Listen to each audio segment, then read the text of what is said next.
मी अनेकांचं वक्तव्य ऐकतो की महाड शहरामध्ये काही हजार कोटी रुपयाचा निधी आणला।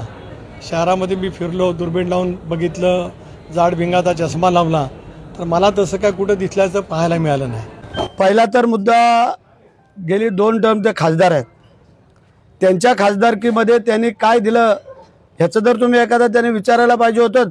कदाचित तुमच्या ते लक्षात नसेल, पण त्यांनी जे काय दुर्बीण सांगितले आणि चष्मा सांगितलेला आहे मोठ्या भिंगाचा, एकतर मी पारदर्शक चष्मा वापरतो, कधीतरी, नेहमी नाही वापरत, पण मी काळा गॉगल कधी घालत नाही।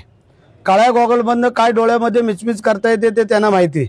आम्ही कधी काळा गॉगल घातलेला पाहिला नसेल तुम्ही, परंतु दुर्बीण पण घेण्याची आवश्यकता नाही।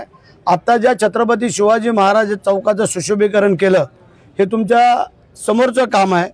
जिजामाता उद्यानचं दर्शनी काम केलेलं आहे, ते तुमच्या समोरचं काम आहे।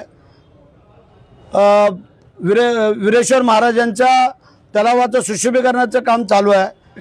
तिकडे जे काय हापूस तलाव त्याचं काम तिकडे चालू आहे। कोटेश्वरीची कमानी आत्ता झालेली आपण पाहिलेली असाल। त्यानंतर एक कॉम्प्लेक्स, सायली कॉम्प्लेक्सचं गार्डन ते तुम्ही पाहिलं असाल।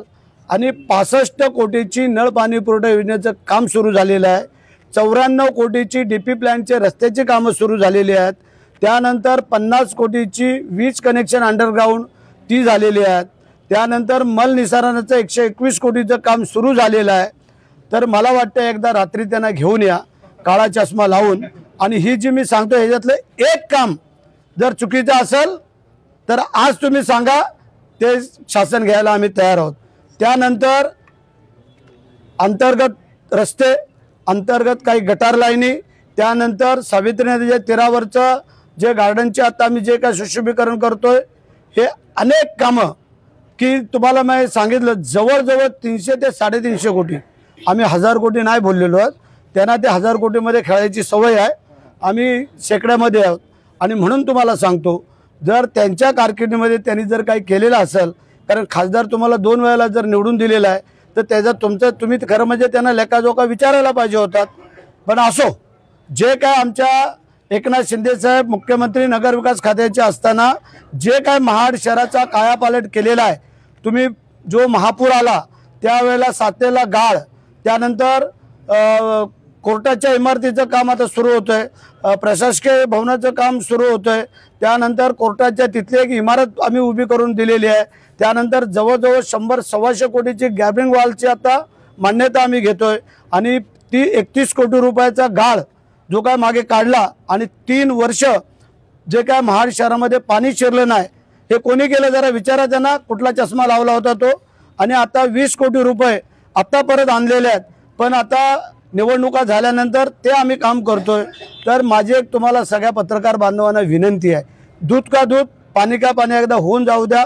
त्यांना सांगा, जर हिम्मत असेल तर एकदा बसा बरे आमच्या या मैफिलमध्ये, मग प्रश्न उत्तर होऊन जाऊ द्या की भरत शेठला उगाच 4 वेळेला निवडून दिलं का या जनतेने।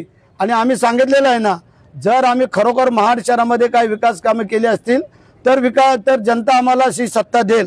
पण आम्हाला पूर्ण खात्री आहे वीरेश्वर महाराजांच्या कृपा आशीर्वादाने की महाडमध्ये परिवर्तन अटळ आहे, आणि म्हणून की तुम्हाला भगवा झेंडा या वेळेला फडकल्याशिवाय राहणार नाही आहे, आम्हाला पूर्ण विश्वास आहे। यूट्यूबवर सुद्धा रायगड टाइम्स सर्च करा आणि पहा रायगडच्या कानाकोपऱ्यातील प्रत्येक बित्तम बातमी।